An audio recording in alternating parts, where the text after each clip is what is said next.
चलिए पॉलिटी में हम एक कदम और आगे बढ़ते हैं। संविधान की इस विकास यात्रा में हमने आपको जुडिशरी के लेक्चर्स अच्छे से इन डेप्थ कवर करा दिए, लेकिन जुडिशरी के सेक्शंस में एक सेक्शन बहुत महत्वपूर्ण है, जुडिशियल रिव्यू, जुडिशियल एक्टिविज्म और पब्लिक इंटरेस्ट लिटिगेशन। देखिए नाम में ही छुपा हुआ है पब्लिक इंटरेस्ट लिटिगेशन, यानी कि पर्सनल इंटरेस्ट लिटिगेशन नहीं है ये पब्लिक इंटरेस्ट लिटिगेशन है। पर्सनल इंटरेस्ट लिटिगेशन से तो शहर मुझे जो याद आता है वो ये कि बहुत से और तरीके हैं, हम कोर्ट जा सकते हैं, हमारे कई तरह के तरीके हैं, अपील के माध्यम से जा सकते हैं, सीधे केस इनिशिएट कर सकते हैं, लेकिन कुछ ऐसे भी तो इंटरेस्ट होने चाहिए ना जो पब्लिक के हों, कुछ मामले वो भी तो होने चाहिए, उनके विषय में आज बात करेंगे। हमने आपको सुप्रीम कोर्ट, हाई कोर्ट और सबऑर्डिनेट कोर्ट्स के माध्यम से ये बता दिया कि सिविल प्रोसीडिंग्स में, क्रिमिनल प्रोसीडिंग्स में, फंडामेंटल राइट के मामले में, कॉन्स्टिट्यूशनल राइट्स के मामले में, क्रिमिनल और सिविल राइट्स के मामले में आप कैसे निचली से ऊपर की अदालतों की ओर जा सकते हैं। हमने बता दिया कि क्या क्या अधिकार बनते हैं। हमने आपको सुप्रीम कोर्ट का ओरिजिनल जुरिस्डिक्शन, हमने आपको हाई कोर्ट का ओरिजिनल जुरिस्डिक्शन अच्छे से समझा दिया। आज हम आगे बढ़ रहे हैं और जुडिशियल रिव्यू का लेक्चर हमारे पिछले लेक्चर्स में बहुत खूबसूरती से कवर है, चाहे वो सुप्रीम कोर्ट के लेक्चर्स हों, चाहे फंडामेंटल राइट्स के अंदर basic feature of the constitution की शुरुआत उसके बारे में डिटेल में लेक्चर हो, चाहे शेड्यूल 9 की बात हो। आज जुडिशियल एक्टिविज्म और पब्लिक इंटरेस्ट लिटिगेशन के टॉपिक को हम टारगेट करेंगे। हो सकता है ये एक दिन में ख़त्म हो, 2 या 3 दिन भी लग जाए, किसको चिंता है, टॉपिक पूरा कंप्लीट होना चाहिए, क्योंकि ये जुडिशरी, एग्जीक्यूटिव और लेजिस्लेटिव ब्रांचेस में एक बहुत ही हाईली डिबेटेड इशू है। हर जज रिटायरमेंट के दौरान यदि किसी शब्द को कहने से नहीं चूकता, वो जुडिशियल एक्टिविज़म है, और उसी की बात हम कर रहे हैं। अभी थोड़े दिन पहले हमारे देश के उपराष्ट्रपति एम वेंकैया नायडू भी इसके विषय में जिक्र करते हुए पाए गए थे, और वो यही था, आपको पता होगा पटाखों के ऊपर बैन लगा दिया गया था दिल्ली में, तो बात यही आई थी कि कुछ मामले लेजिस्लेटिव कॉम्पिटेंस में छोड़ देने चाहिए, जुडिशरी को उसमें इंटरवेंशन नहीं करनी चाहिए। वो किस चीज़ को लेकर के कर रहे थे, वो जुडिशियल एक्टिविज़म ही था, हम उस पर बात करेंगे। देखिए जुडिशियल एक्टिविज़म नाम का ये जो शब्द है, ये जो कंसेप्ट है, इसकी शुरुआत यूनाइटेड स्टेट्स ऑफ अमेरिका में हुई। जैसे जुडिशियल रिव्यू न्यायिक पुनर्वलोकन, जुडिशियल रिव्यू, जैसे जुडिशियल रिव्यू की शुरुआत भी यूनाइटेड स्टेट्स ऑफ अमेरिका में हुई थी, वैसे जुडिशियल एक्टिविज़म की भी शुरुआत कहाँ हुई शहर ऑफ अमेरिका भी बोलो बेटा, ब्रिटेन ना कह देना, यूनाइटेड स्टेट्स ऑफ अमेरिका। और 1947 में, नाम बड़ा कठिन सा लिखा है, किन्होंने शुरू की होगी, आर्थर स्क्लेजिंगर जूनियर। ओके, बस जैसा आपको पढ़ने में आता है बस याद रख लेना, आर्थर जूनियर ने की। ओके, ये जूनियर सीनियर तो भगवान की कृपा है, बाकी सब ठीक है। ये एक अमेरिकन हिस्टोरियन एंड एजुकेटर थे। फिर ये भारत में कब आया नेहा कंसेप्ट, मिड 1970s, एक बहुत महत्वपूर्ण दौर है। देखिए नेहा, जब इंदिरा गांधी का समय आया 1970-71 के समय में, देश में कई परिवर्तन हुए। परिवर्तन ये थे कि इंदिरा गांधी उस समय में कांग्रेस का वो जो कोर कैडर था, दैट इज़ द सिंडिकेट, जिसमें एक से एक कद्दावर पुराने कांग्रेसी नेता थे, उन्होंने इंदिरा गांधी को एक ज़माने में प्रोजेक्ट कर दिया गुड़िया समझ करके कि ये तो हमारे इशारों पर चलेगी और गांधी सरनेम की लेगेसी भी यूज़ हो जाएगी, चलता रहेगा काम। लेकिन इंदिरा गांधी असर्टिव थी, उन्होंने अपनी पावर को असर्ट किया और वो सिंडिकेट के क्लचेस से बाहर आना चाहती थी, बाहर आई। उन्होंने खुद को अलग किया, कांग्रेस से अलग किया। अलग करके उन्होंने ये देखा कि अब जब मुझे इस कैडर का और इस कैडर के सपोर्टर्स का सपोर्ट नहीं मिलेगा, मुझे नए समर्थक खड़े करने पड़ेंगे, जिसमें गरीब होंगे, गांव के लोग होंगे, महिलाएं होंगी और आम जनमानस। तो उन्होंने कुछ ऐसे काम किए उस समय में, जैसे उन्होंने शहरों में लैंड की सीलिंग लगाने का काम किया कि ये गरीबों के कल्याणकारी कामों में कर रही हूँ। जैसे उन्होंने प्रिवी पर्सेस का खात्मा कर दिया कि राजघराने का और उनके पर्सेस का, उनके खर्चों का, भत्तों का, कॉम्पनसेशंस का, राजकोष से जो भारतीय कोष से जो पैसा जाता था वो सब बंद कर दिया। इसी तरह से उन्होंने कोई नेशनलाइजेशन ऑफ द बैंक्स का बीड़ा उठाया, उन्होंने बैंक नेशनलाइजेशन किए कि एग्रीकल्चर सेक्टर को सपोर्ट मिलेगा। इस तरह के कुछ काम उन्होंने किए। उन्होंने फॉरेस्ट को लेकर के बहुत से एक्ट लाने के प्रयास किए उन ज़माने में, जिसके तहत जो फॉरेस्ट का अधिकार राज्यों के पास रहा करता था, बदल करके उसे कॉन्करेंट लिस्ट में डालने का काम किया गया और केंद्र को भी उसमें अधिकार दिए गए। इस तरह के प्रयास किए गए। तो चाहे जंगल में रहने वाले लोग, उनके अधिकारों की बात करें, खेती बाड़ी से जुड़े हुए मामले, चाहे बैंक्स नेशनलाइजेशन की बात हम करें, और चाहे प्रिवी पर्सेस को ख़त्म करना या लैंड सीलिंग जैसे काम करने शहरी स्तर पर, उन्होंने स्थापित करना चाहा कि वो जन कल्याण के काम करती हैं। उस समय की 5 ईयर प्लान्स में उन्होंने नारा भी डाला, गरीबी हटाओ, गरीबी हटाओ। बाद में उनके क्रिटिक्स ने उन्हें कहा, क्या ये गरीब हटाओ था क्या? गरीबी तो हटी नहीं, गरीब हट गया। तो गरीबी हटाओ का नारा उन्होंने दिया, ये वो प्रोजेक्ट करती रहीं। ऐसे में अचानक से माहौल ऐसा बना कि उन्हें ही इमरजेंसी भी लगानी पड़ गई, क्योंकि उन्होंने ये स्थापित करना चाहा कि वो जो सोचती हैं, वो जो नियम और निर्णय लेती हैं, वही देश की सोच और देश के निर्णय हैं। लोकतांत्रिक प्रणाली में जहाँ पर संसदीय प्रणाली चलती हो, पार्लियामेंट्री सिस्टम, वहाँ पर यह नहीं चल पाया। 1973 की कहानियाँ हैं। जयप्रकाश नारायण के भाई के खिलाफ इन्होंने जब 1971 में राज नारायण के खिलाफ चुनाव लड़े, इन्होंने चुनावी प्रक्रिया में धांधलियाँ की हैं, सरकारी तंत्र का इस्तेमाल किया, ऐसा इन पर आरोप था। इलाहाबाद कोर्ट ने इन्हें डिस्क्वालीफाई कर दी, ये कह करके कि चुनाव में धांधलियाँ पाई गई हैं। इसके तहत ये प्रमाणित हो गया कि अब ये सदन के सदस्य नहीं बनी रह सकती। सुप्रीम कोर्ट में चैलेंज किया, सुप्रीम कोर्ट से भी इनका निर्णय यही आया कि आप सदन में बैठिए, लेकिन आप अपने ऑफिस अभी अंज्यूम नहीं कर सकती। और इन्होंने, आप सबको पता है, 1975 से 77 की इमरजेंसी की घोषणा कर दी। इस दौरान सबसे ज़्यादा डिस्टॉर्शंस जो क्रिएट की गई वो जुडिशरी में क्रिएट की गई, क्योंकि इन्हें समस्या इलाहाबाद हाई कोर्ट और सुप्रीम कोर्ट से हो गई। ये वो दौर था जिस दौर में सुप्रीम कोर्ट का जज सीनियरिटी के बेसिस पर नियुक्त होना चाहिए, ऐसी प्रक्रिया को दरकिनार करके चौथे रैंक की सीनियरिटी पर बैठे हुए जजेस को चीफ जस्टिस ऑफ इंडिया बनाने का काम किया। इस दौरान जुडिशरी में बहुत से परिवर्तन किए और 42nd कॉन्स्टिट्यूशनल अमेंडमेंट एक्ट 1976 ला करके जुडिशरी से बहुत से अधिकार छीनने का काम किया, यानी कि जुडिशियल रिव्यू की शक्तियाँ और अदर पावर जुडिशरी से छीनने के काम हुए। जुडिशरी में कुछ ऐसे सेगमेंट थे, कुछ ऐसे जजेस थे जो इस दौरान काफ़ी रिएक्टिव और एक्टिव हुए। उनका मानना था कि जन कल्याणकारी काम होते रहने चाहिए, जहाँ पर भी पब्लिक इंटरेस्ट का मैटर आए वहाँ पर लोगों को और भी ज़्यादा प्लेटफॉर्म्स और ऑप्शंस अवेलेबल होने चाहिए कि वो जुडिशियल सिस्टम को अप्रोच कर सकें। बड़े ज़बरदस्त वे पैमाने पर लोगों के सिविल, ह्यूमन और political rights and fundamental rights curve किए गए, सप्रेस किए गए और एक्सप्लॉइट एंड एनक्रोच किए गए ड्यूरिंग द इमरजेंसी पीरियड। इससे सबक लिया कि ये नहीं होना चाहिए, यानी कि जस्टिस सिस्टम ज़्यादातर लोगों के पास पहुंचना चाहिए और लोगों के राइट्स को प्रोटेक्ट करना जुडिशरी की जिम्मेदारी है। इसके तहत लोग ज़्यादातर जुडिशरी को अप्रोच करें, ऐसी सोच उभरनी शुरू हुई। और इस समय में कुछ अवेकंड या प्रोएक्टिव जजेस थे जिन्होंने ये काम किया। तो मिड 1970 एक इम्पॉर्टेंट आस्पेक्ट है, क्योंकि इमरजेंसी से कनेक्टेड आस्पेक्ट है, और 1980 का डेकेड भी इसी चीज़ से जुड़ा हुआ है। ख़ास तौर पर आप 1975 से 1985 के दौर को इसमें जोड़ सकते हैं, जब काफ़ी बड़े एक्सपेरिमेंट्स जुडिशियल सिस्टम के साथ भी हुए। इस दौरान जुडिशरी की जजमेंट्स भी ज़बरदस्त आ रही थी, आपको पता होगा, चाहे वो 1967 की गोलकनाथ जजमेंट के बाद 1973 का जजमेंट था केशवनंदा भारती का, और चाहे वो 1980 का मिनर्वा मिल केस था। ये ऐसे लैंडमार्क जजेस हैं जिसने बड़े स्तर पर जुडिशरी, लेजिस्लेटिव और एग्जीक्यूटिव के संबंधों को, रिश्तों को परिभाषित करने का काम किया, और कॉन्स्टिट्यूशन के अंदर इनके क्या दायरे होने चाहिए इसे भी इस्टेब्लिश करने का काम किया। लेजिस्लेटिव का और जुडिशरी का क्या रोल है लॉ मेकिंग के आस्पेक्ट में, इसे बताने का काम किया। उस पर भी हमने कई बार चर्चा की है, आज भी हम करेंगे जब जब ज़रूरत पड़ेगी। इस दौरान कुछ इस तरह के जजेस के नाम आएंगे, ये दो इंपॉर्टेंट बहुत जजेस हैं, justice VR. Krishna Iyer, justice PN. Bhagwati. मैं इनका नाम पहले भी बता चुका हूँ। पी.एन. भगवती का जिक्र मैंने लोक अदालतों के कंसेप्ट में किया था। तो जस्टिस वी.आर. कृष्णा अय्यर और जस्टिस पी.एन. भगवती, जस्टिस ओ चिन्नप्पा रेड्डी, जस्टिस डी.ए. देसाई। तो देखिए, justice Iyer, justice Bhagwati, justice Reddy, justice Desai, ये चार बहुत ही महत्वपूर्ण जस्टिस हैं जिन्होंने इस कंसेप्ट को भारत में लागू करने का काम किया, जुडिशियल एक्टिविज्म कि इसे लेकर के आना। ऐसा नहीं है बेटा कि इसके लिए कोई लॉ लेकर के आ गए ये लोग, या इसके लिए इन्होंने कॉन्स्टिट्यूशन में कोई आर्टिकल इंसर्ट करा दिया, या इसके लिए इन्होंने कोई एक्ट पास कर दिया कि ये जुडिशियल एक्टिविज्म इन्फोर्समेंट एक्ट। ऐसा कुछ नहीं है। जजेस की कार्यप्रणाली में, जजेस की एक्टिविटीज़ में एक्टिविज्म इंड्यूस हो जाए, ये इन्होंने ट्रेंड सेटल किया अपनी कुछ जजमेंट्स, अपनी कुछ इंटरप्रिटेशंस के माध्यम से, और फिर वो एक ऑर्डर बना, एक फैशन बना, जिसे फॉलो किया आगे भी। आई बात समझ में? तो समझते हैं। सबसे पहले तो क्या होता है जुडिशियल एक्टिविज्म हर कवल? सिंपल एस्पेक्ट है, एक्टिविज्म वर्ड है, रिव्यू वर्ड था। मैं आपको जुडिशियल रिव्यू और जुडिशियल एक्टिविज्म का डिफरेंस भी कराऊंगा।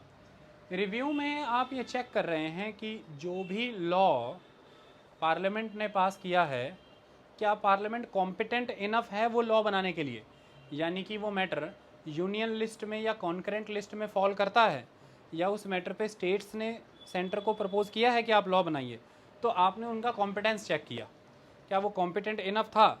अगर कॉम्पिटेंट इनफ नहीं था तो आपने ये कह दिया कि ये एक्ट जो है, ये लॉ जो है इलीगल है, ये कॉम्पिटेंट ही नहीं था। पहली चीज़ आपने ये जांच ली, सिंपल टेस्ट लगा लिया, टेस्ट सफल हो गया, कॉम्पिटेंट था। दूसरा टेस्ट आपने लगाया कि क्या ये जो लॉ इन्होंने बनाया है ये कॉन्स्टिट्यूशनल है, यानी कि जो कॉन्स्टिट्यूशन ने एक एम्बिट प्रोवाइड किया, एक स्फेयर प्रोवाइड किया, ये कॉन्स्टिट्यूशन में दिए हुए किसी प्रोविज़न की उल्लंघना तो नहीं करता, कॉन्स्टिट्यूशन में दिए हुए प्रोविज़न की मर्यादाओं के तहत है। मतलब कि जो प्रोसीजर इस्टेब्लिश्ड बाय लॉ का कंसेप्ट दिया है कि लोकसभा में, राज्यसभा में पास होकर के राष्ट्रपति का सिग्नेचर होना चाहिए, और फिर जो जो अधिकार हैं कॉन्स्टिट्यूशन के अंदर, जिन जिन क्षेत्रों में कानून बना सकते हैं, क्या ये कॉन्स्टिट्यूशन के साथ है, कन्फर्मेशन में है। आपने चेक कर दिया कि it is in confirmation, it is in vires, VIRES, ये it is with vires. But अगर वो कॉन्स्टिट्यूशन के साथ कन्फर्मेशन में नहीं है, वो एब्रोगेट कर रहा है कॉन्स्टिट्यूशन के प्रोविजन को, इट इज़ ये वायर्स से भी बाहर, it is ultra vires, it is ultra vires, unconstitutional, ultra vires unconstitutional, hence आपने उसे नल एंड वॉइड डिक्लेयर कर दिया कि वो लॉ। तीसरा आपने ये देखा कि भाई ये जो लॉ है ये फंडामेंटल राइट्स को अफेक्ट तो नहीं करता है, उन्हें किसी तरह से इन्फ्रिंज, इम्पीड या ब्रेच तो नहीं करता है, अगर करता है तो फिर इट इज़ अनकॉन्स्टिट्यूशनल, तो ये नहीं चलेगा। ये 3 टेस्ट आप लगा लेते थे कि एक वो कॉम्पिटेंस में आता है कि नहीं, एक वो कॉन्स्टिट्यूशन के साथ कन्फर्म होता है कि नहीं, और तीसरा वो फंडामेंटल राइट्स को किसी तरह से हार्म तो नहीं कर रहा अपने लेवल से बाहर जाकर से। इट इज़ जुडिशियल रिव्यू, इससे अधिक नहीं। ये तीनों टेस्ट पास तो लॉ रहेगा, अब वो चाहे लॉ कुछ भी हो वो रहेगा। ये तीनों टेस्ट में से कोई टेस्ट पास नहीं है तो लॉ नहीं रहेगा, इट इज़ सिंपल। इससे भी ज़्यादा एक्टिव होके जब आप काम कर रहे हैं, ताकत तो जुडिशियल, शुरुआत करने के लिए आपको एक प्लेटफॉर्म चाहिए था, प्लेटफॉर्म तो जुडिशियल रिव्यू ही देता है। शुरुआत तो इसी प्लेटफॉर्म पे चढ़ करके करेंगे आप। पहले एक प्लेटफॉर्म था, आपको 2 बॉल दिया, वो प्लेटफॉर्म पे चढ़ के बोला बॉल घुमाओ, 2 बॉल घुमा रहे।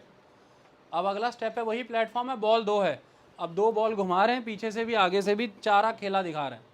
आपने कहा जब बॉल 2 है, प्लेटफॉर्म मेरा है, खेल ज़्यादा क्यों ना दिखाऊं, तो आप कहेंगे ये खिलाड़ी तो पिछले से भी ज़्यादा एक्टिव है भाई, ये तो प्रोएक्टिव होके चल रहा है, इसको जितनी दिशा में बॉल घुमाने को कहा था तो उसके 4 दिशाओं में बॉल घुमा रहा है, उससे भी ज़्यादा बॉल घुमा रहा है, तो बस। लेकिन बॉल चाहिए, प्लेटफॉर्म चाहिए, बॉल और प्लेटफॉर्म यहाँ पे क्या है, जुडिशियल रिव्यू, और बाकी चीज़ें क्या है, बस वही हैं। बॉल घुमाने लगा चारों दिशाओं में, आई बात समझिए, प्लेटफॉर्म तो चाहिए था। तो जुडिशियल रिव्यू आर्टिकल 13 आप सबको मैंने पढ़ाया हुआ है, आर्टिकल 32, आर्टिकल 32, आर्टिकल 226, इस तरह के कई आर्टिकल्स हैं जो आपको समर्थन करते हैं कि आप जुडिशियल रिव्यू करिए। इट इज़ वेरी मच, देखिए सरेआम तो कहीं पर जुडिशियल रिव्यू का शब्द पूरे कॉन्स्टिट्यूशन में नहीं है, सरेआम तो जुडिशियल एक्टिविज़म का शब्द कहीं पूरे कॉन्स्टिट्यूशन में नहीं है, लेकिन जुडिशियल रिव्यू काफ़ी एक्सप्लिसिट है, ये कॉन्स्टिट्यूशन में हर पॉइंट पे दिखता है। चाहे आर्टिकल 13 की बात कर लें, वो साफ कहता है कि अगर कोई भी लॉ डेरोगेटरी है कॉन्स्टिट्यूशन और उसकी मर्यादाओं के, तो फिर तो उसको नल एंड वॉइड डिक्लेयर करना ही। तो एक तरह से जुडिशरी की जिम्मेदारी लगा रहा है संविधान कि आप रिव्यू कर लो लॉ को कि वो इन डेरोगेशन टू द कॉन्स्टिट्यूशन है या नहीं है। अगर वो नहीं है तो वो फिर पास कर जाएगा टेस्ट, अगर वो है तो फिर वो फेल हो जाएगा। It is simple aspect. इसी तरह से आर्टिकल 32 है जो आपको रिट के पिटीशन के माध्यम से सुप्रीम कोर्ट को अप्रोच करने की अनुमति देता है अगर कोई भी एग्जीक्यूटिव या लेजिस्लेटिव एक्शन सेंटर, स्टेट या अदर लोकल अथॉरिटीज़ का आपके राइट्स को इन्फ्रिंज करता है या इम्पीड करता है। आप जाइए, अगर कोई लॉ ऐसा है जो आपके राइट्स को इन्फ्रिंज कर रहा है तो जुडिशरी उस लॉ को नल एंड वॉइड डिक्लेयर कर देगी। तो ये भी आर्टिकल 226 हाई कोर्ट को। इस तरह से ये आर्टिकल्स हैं जो एक तरह से क्लियरली मुखर होकर के जुडिशरी को अधिकार दे रहे हैं कि वो रिव्यू कर ले लॉज का या फिर एग्जीक्यूटिव एक्शंस का, दोनों कवर होते हैं इसमें, कोई law, legislative action and executive action. इससे आगे जा करके आप सिर्फ इतना ही नहीं कर रहे हैं, you are proactively doing something, so it is a proactive stance. That's why इसका एक और नेम है judicial dynamism. Judicial dynamism, okay, इसको सही कर लेना बेटा, स्पेलिंग है, ध्यान से लिखा करो। ये जो बच्चा नोट्स बनाता है सब उसकी गलतियां हैं। किसने लिखा था ये आज? तो judicial dynamism, okay, that is the concept. क्यों है ये dynamism? So proactive role played by the judiciary for what? For the protection of the rights of citizen और promotion of justice in the society. ये कैसे करते हैं वो मैं अभी समझाऊंगा। मेन एस्पेक्ट है कि समाज में न्याय बढ़े, जस्टिस का प्रमोशन हो और राइट्स जो हैं सिटीजन के वो प्रोटेक्ट हों। अब राइट्स ऑफ सिटीजन सिर्फ इतने ही नहीं है। देखिए जुडिशियल रिव्यू और जुडिशियल एक्टिविज्म में कंसेप्ट बदला कैसे? मेरी बात सुनो। जुडिशियल रिव्यू में सिर्फ और सिर्फ सुप्रीम कोर्ट का उदाहरण लेते हैं। वो ये देख रहा है कि जो ये लॉ लेकर के आई सेंट्रल गवर्नमेंट, ये लॉ कहीं आर्टिकल 21 राइट टू लाइफ को हार्म तो नहीं कर रहा। अगर देखा कि हार्म कर रहा है तो लॉ को नल एंड वॉइड कर दिया। अगर देखा हार्म नहीं कर रहा है तो लॉ को पास होने दिया। डन, चेंज हो गया। Judicial activism, protection of the rights of citizen. तो आपको पहली बार में लगा होगा protection of the rights of citizen वो था जो मैंने जुडिशियल रिव्यू में समझाया, वो तो था ही था। अब समझो, जुडिशरी ये देख रही है कि आर्टिकल 21 राइट टू लाइफ की बात करता है, लेकिन जुडिशरी ने यह समझा कि कोई भी जीवन ऐसा जीवन हो ही नहीं सकता, वो मृत्यु समान है यदि वो सम्मानजनक जीवन है, राइट टू डिग्निफाइड लाइफ। तो जुडिशरी ने उस राइट टू लाइफ को सही मायने में रक्षा प्रदान करने के लिए उसके साथ शब्द जोड़ा सम्मानजनक जीवन, डिग्निफाइड लाइफ। राइट प्रोटेक्ट किया कि नहीं किया? तो साथ में वर्ड क्या जोड़ा? डिग्निफाइड। ये क्या हुआ? ये किसी लॉ ने बोला था, किसने बोला? जुडिशरी ने खुद से ऐसा प्रपोज किया। ये प्रोएक्टिवनेस है। जुडिशरी ने देखा कि राइट टू डिग्निफाइड लाइफ के अंदर मान लो कोई भी लाइफ डिग्निफाइड लाइफ नहीं हो सकती अगर person well अवेयर्ड, well awakened, well enlightened नहीं है, वेल इन्फॉर्म्ड नहीं है। वो तभी हो सकता है अगर वो एजुकेशन है। Article 21A right to education. Judiciary ने देखा कोई भी राइट टू लाइफ नहीं है अगर उसमें राइट टू क्लीन एनवायरनमेंट नहीं है। तो जुडिशरी ने उस आर्टिकल 21 में मैंने कितना कुछ पढ़ाया था, वो सब कुछ किसने घुसाया उसके अंदर? जुडिशरी ने। तो जुडिशरी ने उस राइट टू लाइफ के डायमेंशंस को इतना एनहांस किया ये तर्क देके कि then it is the true protection of the right to life. If I want to protect right to life, suppose if I want to protect you, suppose I will not take action only when the other person will approach you to kill. No, यही protection नहीं है कि मैं तब उसे रोकने आऊँगा। If I want to protect you, definitely I will protect the reservoirs of water also because it is the life sustaining element. And if I will do something to protect that reservoir of water, it is the ultimate protection of you. क्योंकि मैं जानता हूँ आपका जीवन biotic है और वो पानी पे आश्रित है, जल पे आश्रित है। तो मैं जलाशयों के रक्षण के लिए एक फरमान जारी करता हूं और तर्क देता हूं आपके जीवन की रक्षा के लिए मैंने ये किया। पहले से ये केस अलग था। पहले मैंने आपका जीवन का रक्षण किया जब आपके जीवन का कोई हनन करने आया, जब उन्हें कोई लेने आया, जब उन्हें कोई इम्पीड करने आया, जैसे कि कोई लॉ या कोई एग्जीक्यूटिव एक्शन किसी फंडामेंटल राइट को लेने आ जाता है, खत्म करने आता है, गला घोटने आता है, तब मैं बचाने आता हूँ। लेकिन दूसरे में मैंने आपके जीवन का रक्षण इस आधार पर किया कि जो जो चीज़ें उस जीवन के रक्षण के लिए अनिवार्य, जीवन के बढ़ातरी के लिए अनिवार्य, जीवन के चलायमान रहने के लिए अनिवार्य हैं, मैं उन चीज़ों का भी रक्षण करूँगा, सुनिश्चित करूँगा, तभी सही जीवन होगा। दोनों में कितना अंतर है? पहले में मैं सिर्फ और सिर्फ एक डिफेंसिव एटीट्यूड में हूँ, पहले मैं सिर्फ और सिर्फ एक प्रोटेक्टर हूँ, एक डिफेंडर हूँ, पहले मैं सिर्फ और सिर्फ एक गार्जियन हूँ। लेकिन अब मैं क्या हूँ? अब मैं प्रोएक्टिवली रोल प्ले कर रहा हूँ, मैं प्रोवाइडर भी हूँ, मैं गिवर हूँ। मैं चेंज हो गया, मेरा स्टैंस बदल गया। लेकिन ये अधिकार मुझे किसने दिया? पहले वाले अधिकार ने। क्योंकि being a protector of that right, being a protector of body, आपका प्रोटेक्टर मुझे सुनिश्चित किया गया था, तभी तो मैंने ये विचार किया था कि तुम्हारे रक्षण के लिए चाहिए क्या क्या। क्योंकि मैंने देखा कि जब तुम पर कोई हमला नहीं हो रहा तब तुम तब भी मरने शुरू हो गए, क्योंकि तुम्हें पानी नहीं मिल रहा था, तुम पानी पानी कर रहे थे। तभी मैंने ये देखा कि ये भी मेरा ही धर्म है कि इसकी रक्षा खातिर पानी भी मुझे मुहैया कराना है, पानी के सभी जलाशयों को प्रोटेक्ट करो। लेकिन अगर मेरी ये जिम्मेदारी ही ना लगाई जाती कि मुझे आपके शरीर की, आपके जीवन की रक्षा करनी है, तो मैं ये कैसे विचार कर पाता कि पानी भी आवश्यक है। पहले तो मेरी ड्यूटी लगाई गई ना, पहले जुडिशियल रिव्यू आया, फिर ही जुडिशियल एक्टिविज्म आया ना।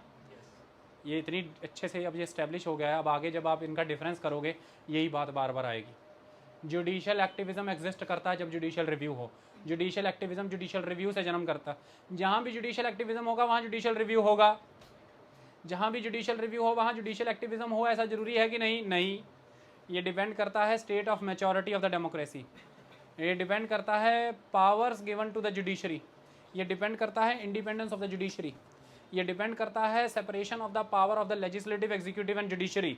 ये बहुत सारे एस्पेक्ट पे डिपेंड करता है कि जुडिशियल रिव्यू होगा तो एक्टिविज्म होगा कि नहीं होगा। लेकिन एक्टिविज्म है, ये इस बात का प्रमाण है कि जुडिशियल रिव्यू है, क्योंकि उसी मंच पर चढ़ करके ही तो एक्टिविज्म किया। एक्टिविटी करने के लिए कोई मंच चाहिए और वो मंच हमें रिव्यू ने दिया। इतनी बात मैं स्थापित कर पाया? Very good. बस ये देखने को तो थ्योरेटिकल चैप्टर है, लेकिन मैं मानता हूँ ये किसी विज्ञान से कम नहीं है। हर चीज़ को लॉजिकली यदि जोड़ करके ना पढ़ेंगे तो डेफिनेशन भी समझ नहीं आएंगी और भूल जाएंगे। देखिए, protection of the right of the citizen, English को मैंने बदला नहीं था, मैंने एक भी वर्ड नहीं बदला था, लेकिन मैंने इनके दो मीनिंग आपको समझाए कि इसका अर्थ यह भी बनता है। आई बात समझ में? तो ये भी है। अगर कोई कल को जुडिशरी के ऊपर ऐसी जुडिशरी जजमेंट्स देती है, जब एग्जीक्यूटिव या लेजिस्लेटिव ब्रांच जुडिशरी को ये कहते हैं कि आपको सिर्फ प्रोटेक्शन ऑफ द राइट का अधिकार था और आपने ये क्या कर दिया आगे बढ़ करके, राइट टू क्लीन वाटर और एनवायरनमेंट कहाँ से दे दिया, तो जुडिशरी उन्हें समझाती है, माय डियर, मेरे पास प्रोटेक्शन का राइट है और ये एलिमेंट वेरी वेरी इंडिस्पेंसिबल है for the sustenance of the life, उस लाइफ को प्रोटेक्ट करने के लिए मैंने ये किया है। समझ में आई? That is important. Okay, promotion of the justice in the society, पहले स्तर का न्याय कि मैंने आपके जीवन को किसी के भी द्वारा हमला करने से जो आपके अंदर भय उत्पन्न होगा उससे मुक्त किया। आप जीवन में यह मान के चल रहे हैं कि इस समाज में इतना न्याय है कि मुझ पर कोई हमला नहीं करेगा, मेरा कोई अतिक्रमण नहीं करेगा, मेरा कोई एनक्रोचमेंट नहीं करेगा। ये मैंने आपको सुनिश्चित किया, इस स्तर का न्याय इस समाज में है, आप खुश हैं। लेकिन सोचिए वो कैसा समाज होगा जिसमें आपको ये पता हो कि मैं किसी के आक्रमण के द्वारा तो बचा हुआ हूँ इस समाज में, लेकिन मुझे भोजन मिलेगा कि नहीं मिलेगा, मुझे स्वच्छ वायु मिलेगी कि नहीं, मुझे जल मिलेगा कि नहीं मिलेगा, मुझे पढ़ने योग्य स्कूल, शिक्षण संस्थान और एजुकेशन मिलेगी या नहीं मिलेगी, इस बात की कोई आश्वासन नहीं, ये सुनिश्चित नहीं। क्या आप उस समाज में पूर्णतः न्याय अनुभव करेंगे? आप ये मान के चलेंगे कि समाज अन्याय पर आधारित है, क्योंकि ऐसे बहुत हैं जिनके पास भोजन है, ऐसे बहुत हैं जिनके पास शिक्षा है, ऐसे बहुत हैं जो स्वच्छ पर्यावरण में रह रहे हैं और दूसरों के लिए पर्यावरण दूषित कर रहे हैं। तो इस न्याय के स्तर को बढ़ाने के लिए बताएं मैं क्या करूं?